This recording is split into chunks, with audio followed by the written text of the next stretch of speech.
Hello, friends. Welcome to English with Afreen. We have prepared Band-9 answers for the recent speaking test on February 2023. Remember that all the answers are a little bit longer because they contain more information and ideas. Don't be afraid, listen and develop your imagination.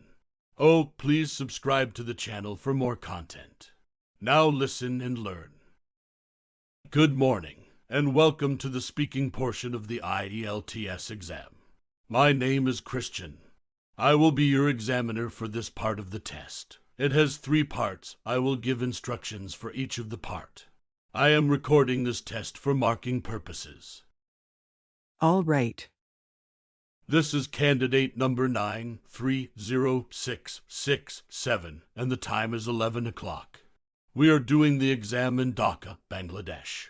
And before we continue, can you please just show me your identification? Here is my passport which I used to register for the exam, and you can take a look. Great. And what is your full name? My name is Afreen, and my family name is Yasmin. You can call me Afreen.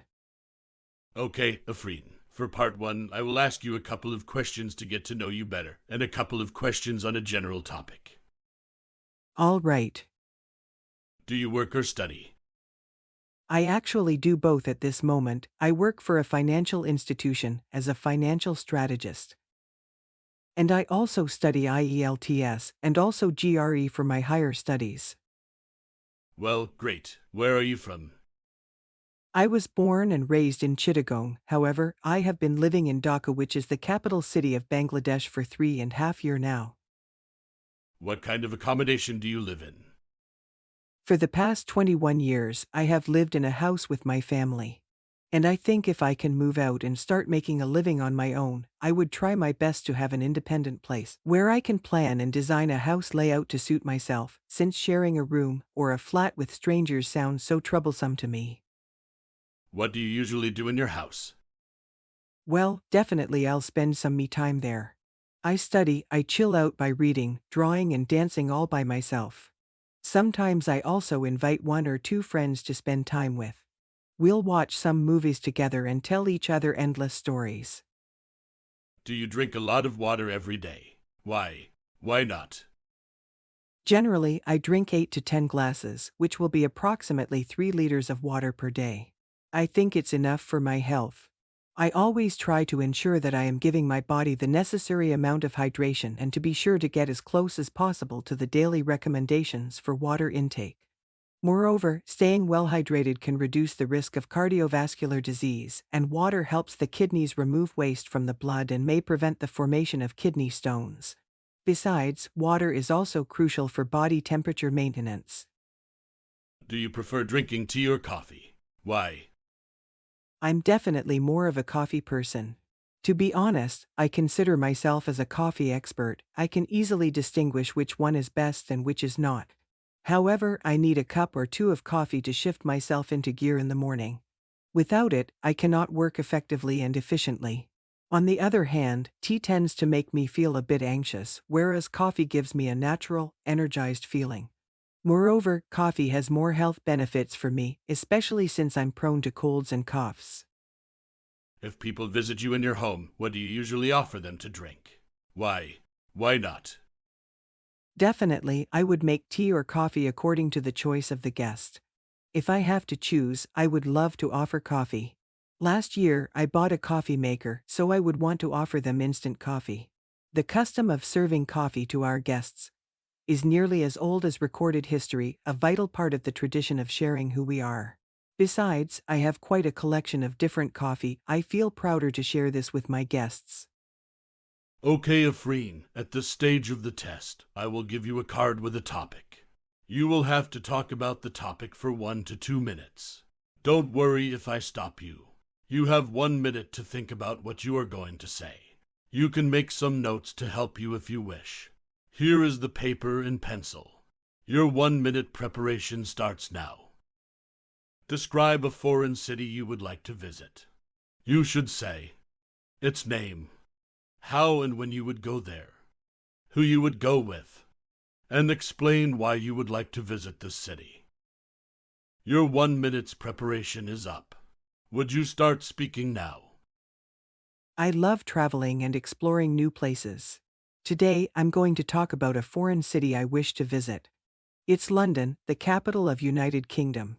Since London is about 7,000 kilometers from my hometown, the only viable modes of transport to reach there are water and air. If I were to choose between these two modes, I'd prefer a flight because it'll take less time as compared to a cruise. From safety and economic points of view as well, I think going by air is definitely the better option.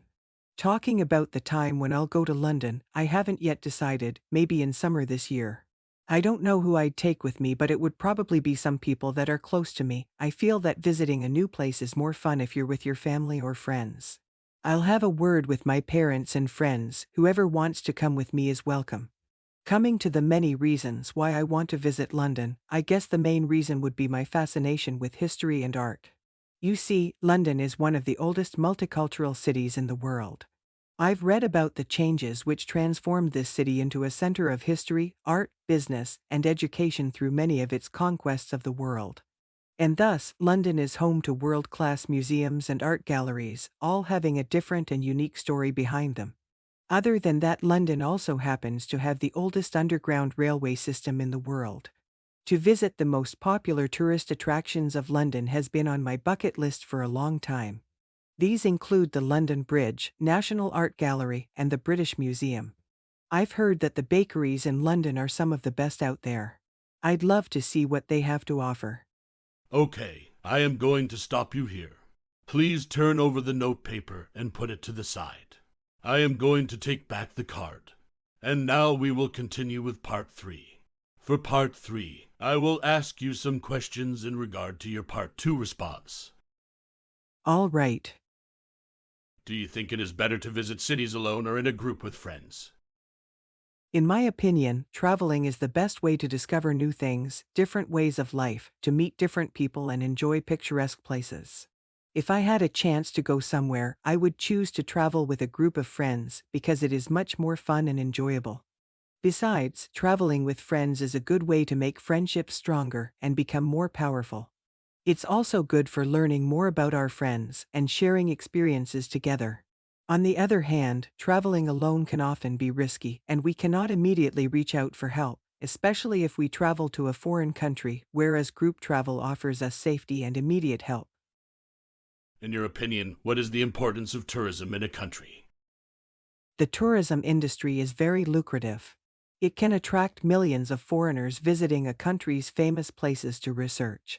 In this way, a country with a rich tourism sector can earn huge foreign revenue. These foreign tourists will spend their money for their visit and also make good friendships among different countries. Do you see any changes in your tourism sector? Well, I see some changes happened in our tourism sector in the last 10 years. We have world's longest sea beach in Cox's Bazar. We have made some good hotels, restrooms and beach houses over there. The Sundarbans, which is world #1 mangrove forest, recently becomes famous for good viewing of sunrise and sunset. Now we help 5-star hotels, motel for tourists and our air transportation have developed. Okay, Efreen. What is the infrastructure that is needed to develop a tourism sector? We need to build 5-star hotel, casino, bar, train, and human power to develop our tourism sector. We have to ensure security. Our prospective foreign tourists, restaurants, and food industry should be up to the mark the international level. And these hotels should not only provide good accommodation, but also serve quality international food. Other types of portals like beach resort, beach, house of villa, etc. are important. Tell me the role of the internet to boost up the tourism. The internet can play a vital role in developing tourism. We can make colorful and live presentation of our attractive tourist spot to the websites. One good example is the New Zealand. The country developed some web designers who make huge graphical and pictorial presentations of their on-task, different business. Every day thousands of prospective tourists visit these websites and know about the different packages, tour with offer better food, accommodation, and competitive prices for transport. What is the significance of tourism industry for a developing country or a poor country? Well, developing and all poor countries can earn point currency by tourism. It can attract millions of tourists each year for this. The country should develop its stool sports by building good hotels, making good international food, and it can renovate its historical places and buildings. Forest and mountain areas should be made accessible to visitors. Moreover, our poor country can develop as human power, which will serve for foreign tourists. It will provide opportunities for employment. Can you mention one country that develops its tourism sector in different ways? It is a difficult question. Let me think about. Well, I think that France developed tourism sector in a different way. The country has retreated savage, mountain and panorama abuse. Their shatter. You are full of visitors every year. All Hollywood famous superstars, models, industrialists make their villas in France. Moreover, they present their arts and culture and history, glass structures, and buildings very effectively and make foreign people to understand its past glory, fame, and for souls. Thank you. This is the end of your speaking test. Thank you very much. Follow these tips to get a good band in IELTS speaking test. 1. When you talk, you should only look at your notes briefly. Don't read directly from your notes. 2. Don't be afraid to disagree with the opinions the examiner expresses. 3. It is important to have your own opinion to current issues. There is no problem if you provide any false information.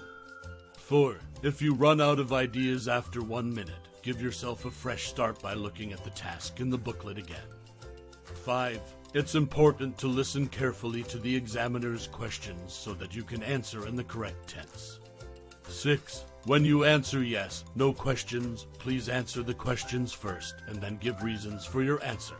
Don't simply answer yes or no. 7. Make good eye contact with the examiner from the moment you enter the room and answer in a polite and friendly way. Your body language plays an important role in communication. 8. Make sure that you arrive 45 minutes before your test so that you are not hurrying and have time to relax. If possible, please visit the test center before the day of your test so that you are familiar with where you need to go. The speaking test is a natural conversation. If you try to give a prepared speech, the examiner will interrupt you and ask you a different question. So try to be natural all the time. Thank you for watching the video. Please like, comment, share, and subscribe to the channel.